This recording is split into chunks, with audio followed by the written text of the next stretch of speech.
All right, y'all. It's a new SEC podcast. I'm Randal Ledet Jr. As always, thank you for tuning in. We got Hunter Zeisman and we got Davin Bellamy back on. Many of y'all who've watched our channel know what he's about. Dog Nation, Off the Clock, Team Meeting, former Georgia Bulldog linebacker and edge, one of the best in the game and now one of the best in the media game. So, Davin, welcome on. How you feeling today?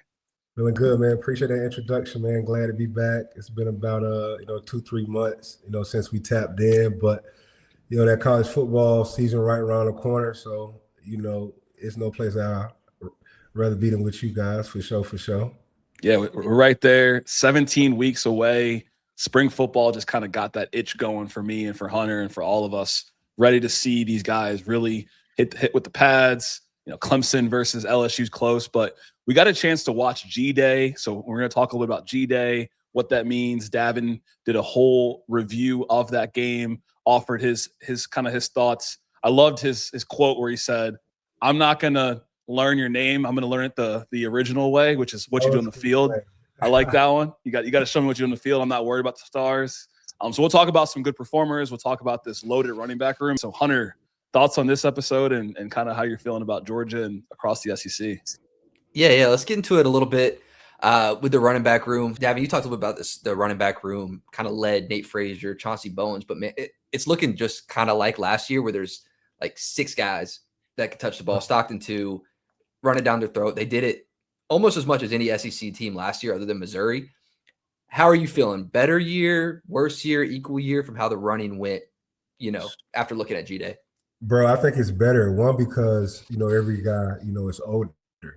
So you get better with reps. So you got Nate Frazier, who is probably going to be a first 2-round back.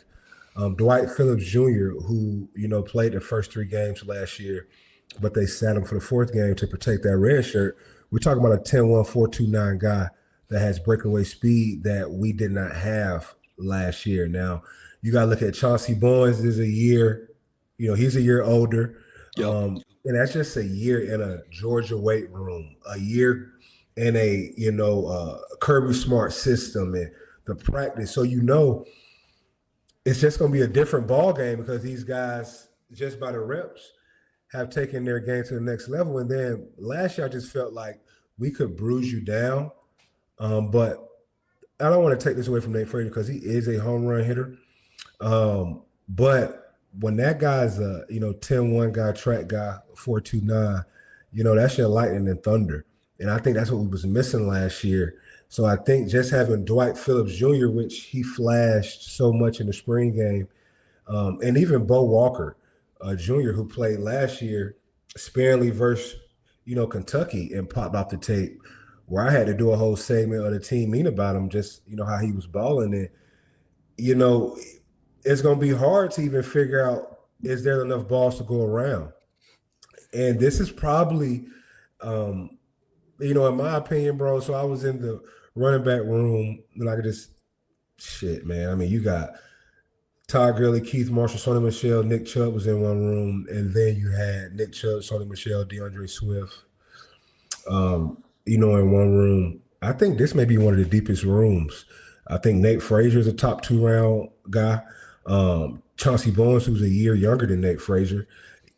I mean, he is the guy that's going to be a first 3-round guy. So, and then you got the home run hitter. So I think it's just going to be better just because we can now go lightning and thunder. Yeah, no, it'll be interesting to see. I mean, I think Kirby seems to have developed this strategy where he just loads the running back room with 5-6 guys and has them duel it out like this is a Spartan battle, right? Like if you want to earn the rock, you got to show me a good yards per carry. Last season, Frazier 6 touchdowns, 942 yards.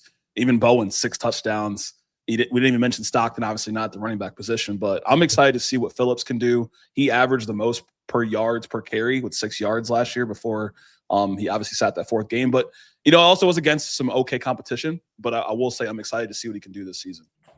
Dante Dowdell, we didn't talk too much about him. He came over like journeyman, he was at Oregon, Nebraska, then Kentucky last year. I thought he was going to be even better. He was pretty good in G-Day too. Like he had a couple big breakout runs, a couple 20-plus yarders that were pretty good. And I think Dwight Phillips, they brought him out, motioned him out, played him a little bit out wide, like fast guy. Like you could see maybe a little bit more of that as Stockton gets, I'm not saying he couldn't play empty sets because he has that ability, but they relied so much on the running back game that if they're starting to feel that confidence to put him in empty sets, that speaks maybe a little bit to what maybe he developed in the offseason too, and how much confidence they feel in him, being able to do things back there alone. No, for sure. To speak on Dante Downer, he did have some flashes, good back. The only reason I kind of didn't bring him up is because I'm starting to realize a pattern. Coach Martin is probably going to lean towards the recruited guys. They're going to get the fair shot just because it helps in recruiting, and one, it just pays you off better because it's a younger guy who may, be around a little longer. So Dante Downer I don't know if it's going to play out like this, but I thought Josh McCray was a really good back that transferred in from Syracuse. But when it comes to the fact about, this has always been a rule at Georgia and probably a lot of, other places. And I first heard this at Georgia, but you got a freshman that's close or better than the older guy, and you roll with the freshman. If it's even, then the freshman leaving. So I didn't bring up Dante because he did have a good, spring game, but I just don't see Coach Smart turning off the younger guys, Dwight Phillips, Chauncey Bowens, Bo Walker, and just letting a guy who, like you said, has been a journeyman come in and take reps. That's not his calling card when it comes to recruiting. So it allows him to get a lot of high school recruits because Georgia has the top, percentage of retention players. So that's a way to go in the living room and be different is, if you come here, I'm going to develop you. Your spot may not get, taken by the portal every year by an older guy. And the data shows that he's walking, into the living room and not lying. So I don't see that trend to switch in the running back room, but he is a good player though, for sure. Utility, maybe like good 3-and-1. Good, facts. Like that's how he was at Kentucky. So, I mean, maybe we'll see him just utilize like specialty. Right. It's a nice transition when you think about the retention and what Kirby does. And we saw it in the spring game. There's only one position right now on the offensive side of the ball where there's a transfer potentially in the starting lineup, and that's the receiver position. So when you look at kind of what you saw at the wide receiver position, replacing Zachariah Branch, we saw Cannon came in from Georgia Tech. What do you think from the performance in that game? Obviously playing a really good secondary with KJ Bolden and the likes. It's always tough to judge the spring game when you start talking about the guys out wide because you're not getting a lot of crazy concepts.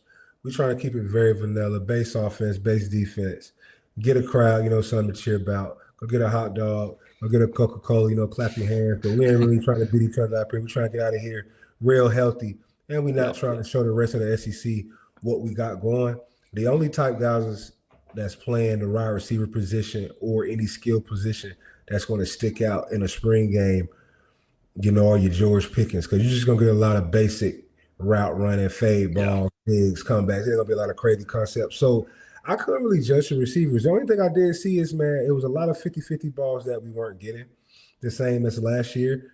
I had Javon Williams on my show 2 weeks ago, off the clock, and he said Taylor was, and I've heard this a lot, even, from guys around the program, that Taylor, who's the number one wide receiver coming out of Illinois, if I'm not mistaken, played a little bit last year. He dropped the wide open pass against Bama. Yeah. But they said he reminds me of Garrett Wilson, and Javon Williams, who played wide receiver at Georgia, who's not a wide receiver coach, said that he's one of the best freshman wide receivers he's ever seen. Did that pop off the tape to me during the spring game? No. He did make a good, contested catch, but I just didn't see too many guys, outside winning the 50-50 balls. But I lean towards the tight end room. The tight end room is probably deeper than it was last year. So all you need is one player to stick out, out wide, and then your quarterback-friendly guy is going to be in the middle with all those great, tight ends they got, man. They got a batch of tight ends. And I think Reto was one. Elias was one. He's like 6'9", another freak, another tree, and, a couple freshmen. So they just look really good as far as a tight end group. But the wide receiver group didn't really stick out like that. Yeah. Just to be honest with you. A lot of unknowns there. I think a lot of unknowns. I mean, only one returning starter, London Humphreys, like that will be kind of like your surefire guy. I mean, Canyon has the experience, but I mean, again, tight ends will be heavy. It kind of feels like the wide receiver room feels more like how we looked at the DB room from last year, where there's a lot of unknowns coming into it, guys who are getting their, first reps on a full season coming off of a redshirt year. That now won't be a problem. This year, now they're coming in with experience. That DB room looking dangerous. But yeah, it'll be interesting to see how the wide receiver room shapes up, because you're going to have guys who are catching screen passes. We talked a little bit about that with Gunnar Stockton. I mean, that's kind of been their go-to. We'll see. They don't have a whole lot of time to figure it out. SEC play, once that starts, you're on a it's streak. Rolling. No, yeah, I agree though, because it kind of reminds me of like you said, the DB room, but then you got the defensive end room last year too. That was just, you're fresh off of losing Jalen Walker and Mikhail. Yeah. So a lot of guys step in that were 5-star guys, but they got to get their feet wet, and the game got to slow down to them. And you start to watch Georgia defensive room, especially on the edge, and Ellis Robinson start to turn around kind of mid-season. They got to slow down. So I kind of agree with you, Hunter. That's I think it's going to be in the wide receiver room. And I said months ago that I think London Humphreys is going to be the go-to guy, especially coming out the first 3-4 weeks, just being that vet. And hopefully we can see those Garrett Wilson, comparisons pop out of Taylor. Yeah, it'll be interesting to see. It reminds me of kind of like back in high school, a little bit of college, where you start to look at your roster, you're talking to your boys, and you're like, okay, who's coming back next year? Who's going to start? Georgia, because they don't hit the portal as heavy, you actually are having those conversations. It's not like, who are we getting? Who's starting? It's who's going to step up? Who's actually hitting the weight room? Who's improving their game? And that's where Georgia's at. I think on the defensive side, again, spring game, it's Georgia versus Georgia, but anybody stand out to you like an Elijah Griffin or anybody from the D-line side, or just the way they played speed-wise? Yeah, Elijah Griffin is going to be on the safe side. I'll say top 15. On the for real side, how I really feel, he's a top 10 pick. Okay. Elijah Griffin is a top 10 pick, man. You heard it here first. New SEC podcast. No, this guy was a 5-star coming up, number 1 D tackle, and looks every bit of it. And now that he got, some reps up under his belt as a freshman in that spring game, he looked unblockable. And I've seen that before. I'm not just saying that because he was a 5-star and he makes some, couple plays. It's a certain way, especially when we start talking about that front seven. I can smell it. I can see it. He got twitch like Trent Thompson. He got twitch like Jalen Carter. He got twitch like Devontae Wyatt. He's powerful. It's too easy for him. Don't really know what he's doing. He's just one of them D tackles that you have to game plan against, or if not, he's going to wreck your game like Jalen Carter and Aaron Donald. So Elijah Griffin first, top 10 pick. Kamari Brooks, freshman defensive end, had 2 sacks, natural bend, can do moves, 6'5", probably like 240, probably going to be a 4-5 guy. He's going to be he's a true freshman. He's another prototypical defense end that's going to be coming down the block in 3 years. He was by far, in my opinion, the most impressive defensive end on that field. 5-star guy that's looked like he's going to pan out. Justin Williams in the middle has been sitting for 2 years. 6'3", 6'4", 225, probably going to be a 4.55 to 4.48 guy in that range. Long and rangy Mike linebacker that can play well and also play on the edge. He stood out like a sore thumb simply because when you got length at 6'3", 6'4" at Mike that can go sideline to sideline and just look good. And he's been sitting for 2 years behind real good guys, and he balled. He balled. I think that defense is when what we just, talked about, is when you stick to sometimes you stick to your guns, right? I mean, these are 5-star guys that are developed. We ain't got to hit the transfer portal. Yep. You got your D coordinator back, right? I mean, he was a hot commodity this offseason, potential head coach guy. Hunter, any thoughts here?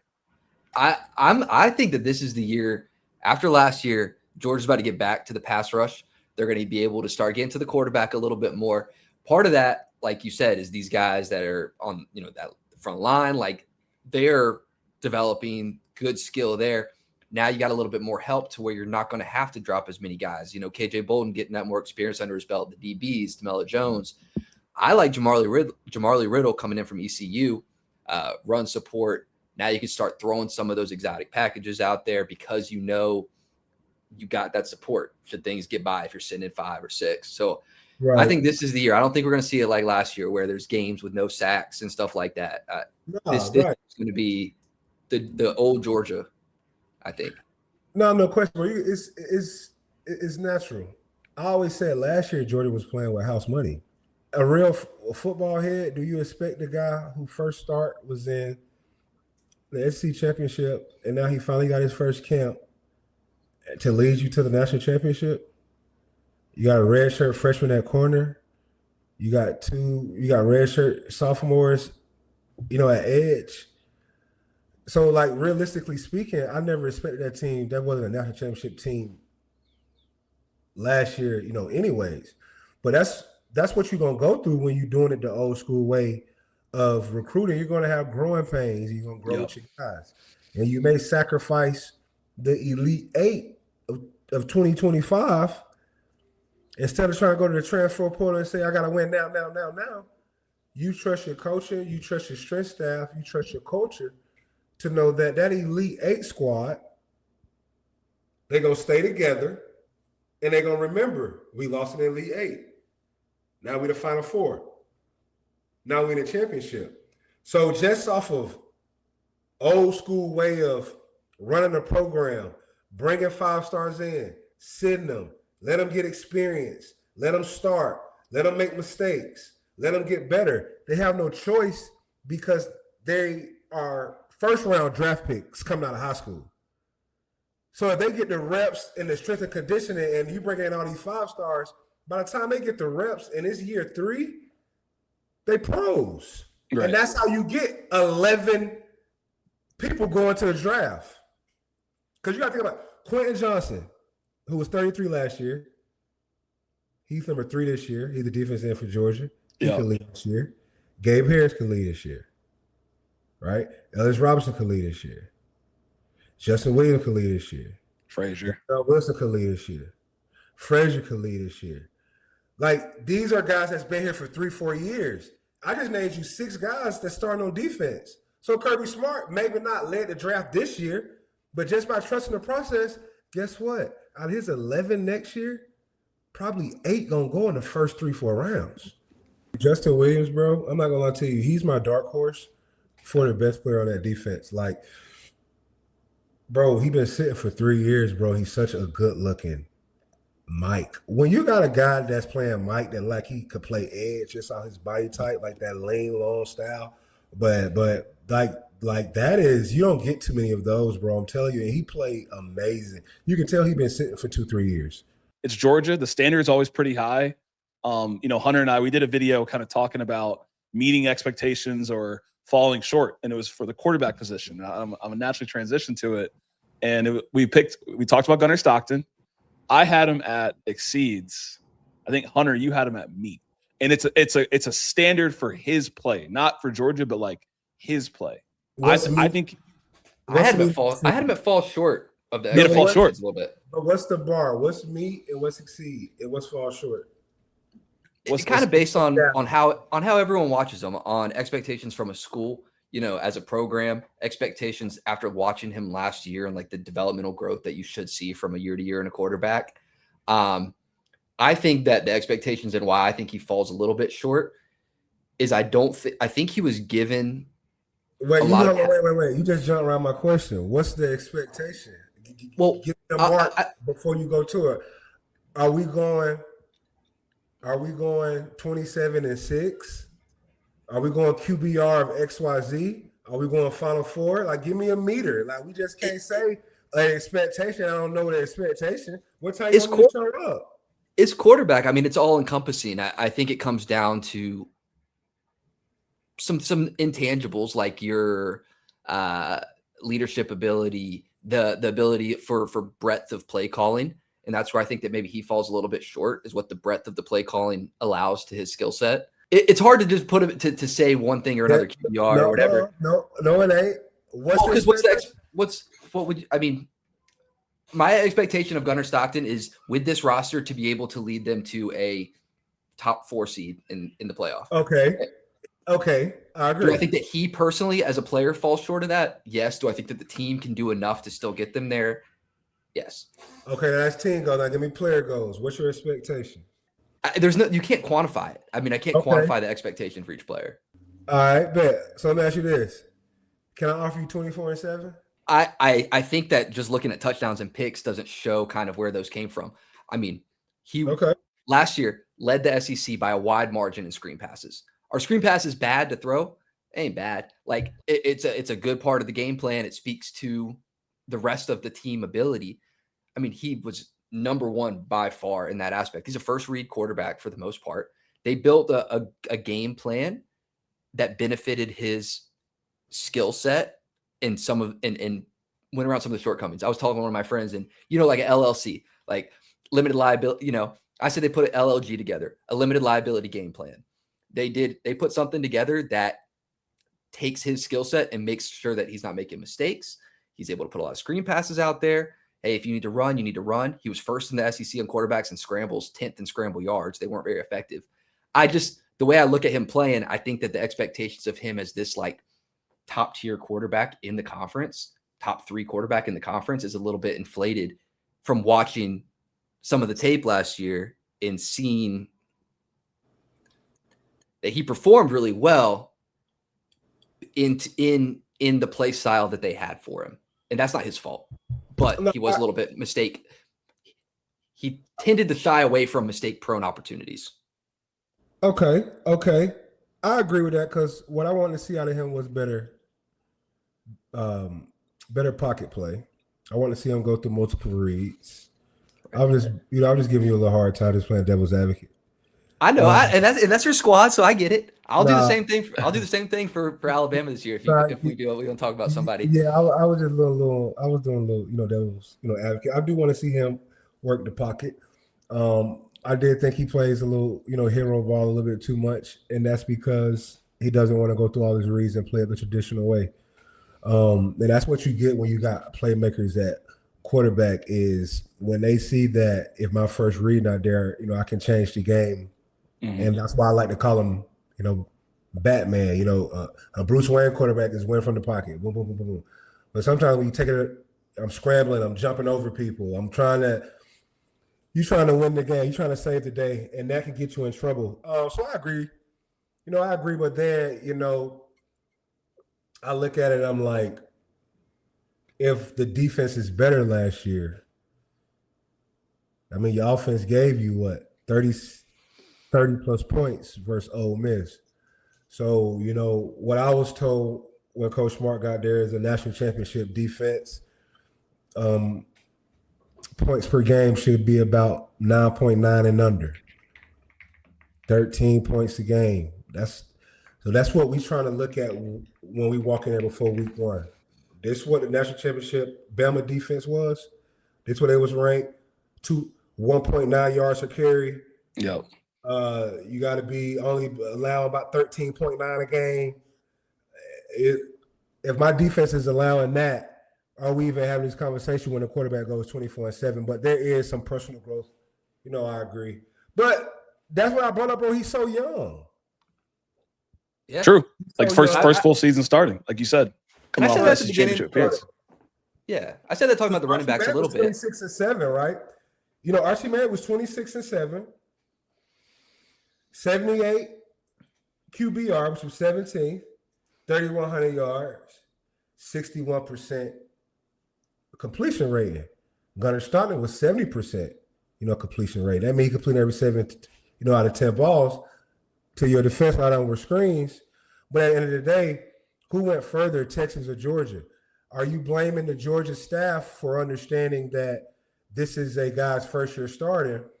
Let me put the governor, on the car so he's not going 100 miles per hour, and don't be like Steve Sarkisian and say, here's the whole playbook. And then you end up and you playing in a bowl game that don't mean nothing. Yeah. No, it's they did the right thing. They absolutely did the right thing. But if they want to be like you're talking about with some of these, looking at last season and knowing it's a playoff team, but maybe not a national championship team, as a school, what are they going to do this year? I think from the quarterback position to accelerate it even more. He's not the reason they lost games. Like that's not what I'm saying. Like, you put up 34 in the playoffs, you need to win that game. Like that's just the fact of it. You're in the red zone and you have a chance to score a touchdown to beat Ole Miss. Yeah. Honestly. Yeah. It ain't his fault. I got a lot of confidence in this team because I feel like to win championships at any level, high school, college, no matter the division, when you start talking about pro football, UFL, NFL, CFL, there's a reason why in all those leagues, UFL, CFL, the NFL, there's a reason why in those leagues the same positions are paid the most. The edges, the offensive tackles.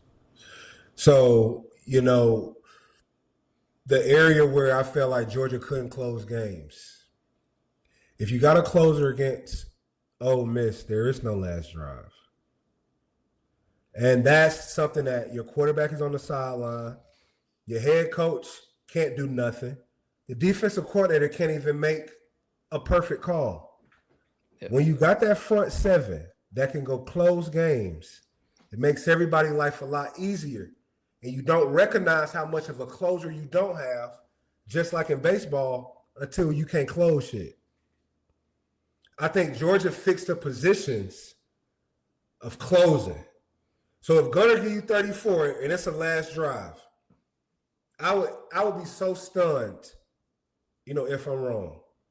What I seen from Elijah Griffin, you don't have time to continuously drop back on a 2-minute drill. So I think Georgia has fixed why we didn't move forward last year. And Coach Smart is never going to be, I think he's going to fall short. There isn't going to be a Georgia quarterback that's going to go 35-3 with 3,800 yards because Coach Smart is going to lean towards the old school way of winning. Dominating the line of scrimmage, getting your opponent in third and long, and getting off the field and running the rock. And I think they got closers now on the edge. And last year they didn't have closers. At the end of the day, Gunner did his job last year. It's your D-line job to go close it. But you know what I need? I don't need my defensive line to be last in the SEC in sacks. Yeah. If Gunner just give me what I got and my defense is now a top 10 defense in sacks, we're not even having this conversation because Georgia got a ring.